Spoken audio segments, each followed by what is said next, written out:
Commission may discuss creation policy on all NDOW input, reports, and other written communications sent to federal and state agencies, including but not limited to U.S. Bureau of Land Management, U.S. Forest Service, U.S. Fish and Wildlife Service that affect wildlife. Inputs specifically include, but not limited to, impacts of energy, renewable energy, mining, and infrastructure effects on wildlife.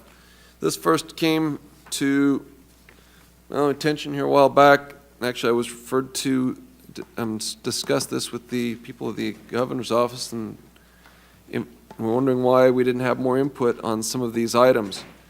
And I just kind of wanted to, this is an item to throw out to the board. Do we want to come up with a policy? Should we have a policy like the external communications policy? Should we review, like the one thing that came up there in the pipeline that we were talking about, the resolution of the pipeline, if you remember that, here a couple meetings ago. Those type of infrastructure projects, does the commission want to have input on those items? And if so, in what manner? That's basically where this is at.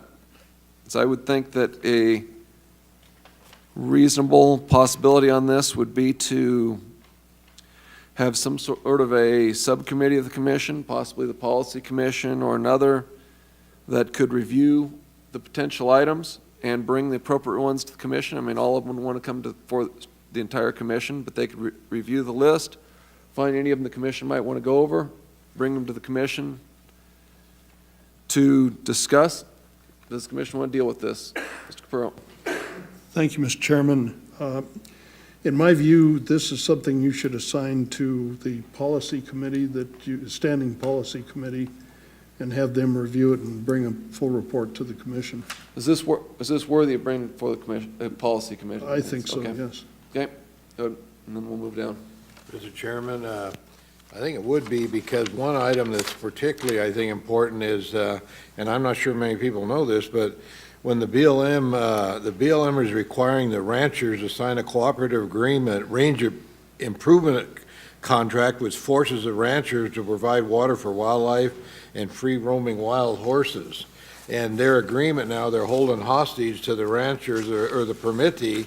And item number 13 on the agreement, and if you don't sign the agreement, they're threatening to take away your water permit. Number 13 on the agreement, you're supposed to sign just a sentence, I'll read it. Any water developed, improved, or impounded under this cooperative agreement will be available for wildlife and free roaming wild horse and burros.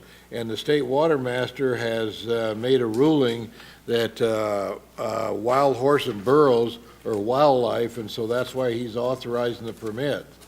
And so they're authorizing, mandating that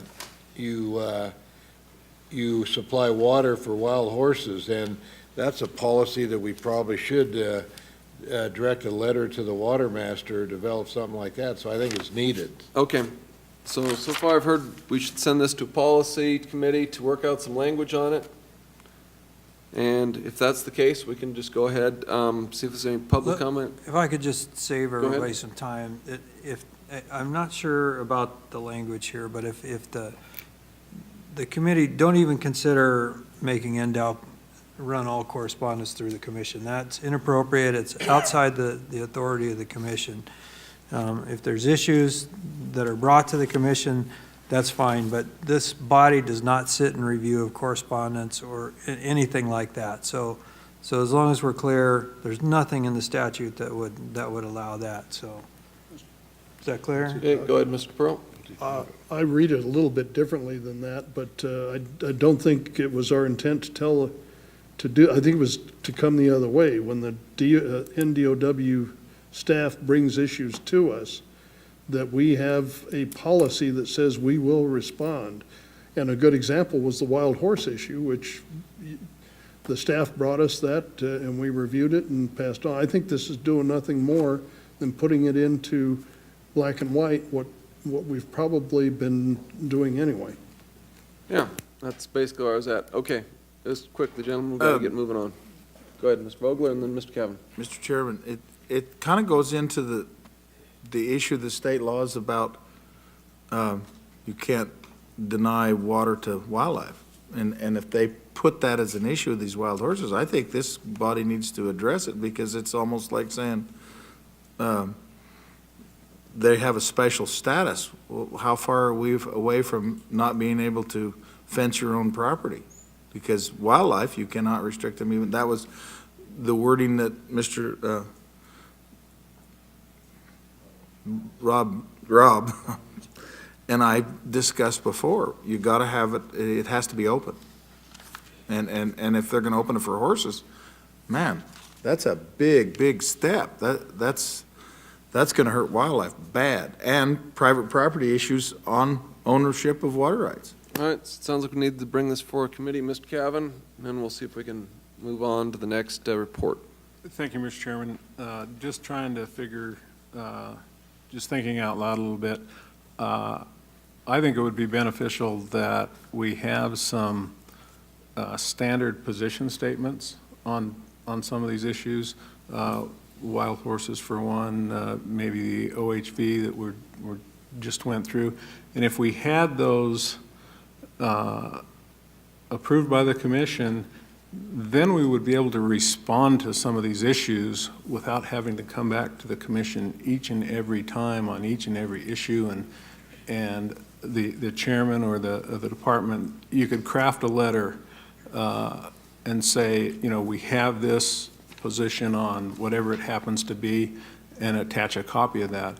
And I think that would allow us to respond to a lot of these issues in a more timely manner. And that's kind of where I maybe thought this might go. Thank you. Okay, let's move on to B, Lake Mead hatchery status, proposed Mr. changes. Chairman, I apologize. Before you move on, it's my understanding that you're discussing referring this to your policy committee. Yeah. Could I make a request that whatever the policy committee comes up with in terms of what reports or requests need to go to the commission and what don't, reference the authority upon which that policy is created?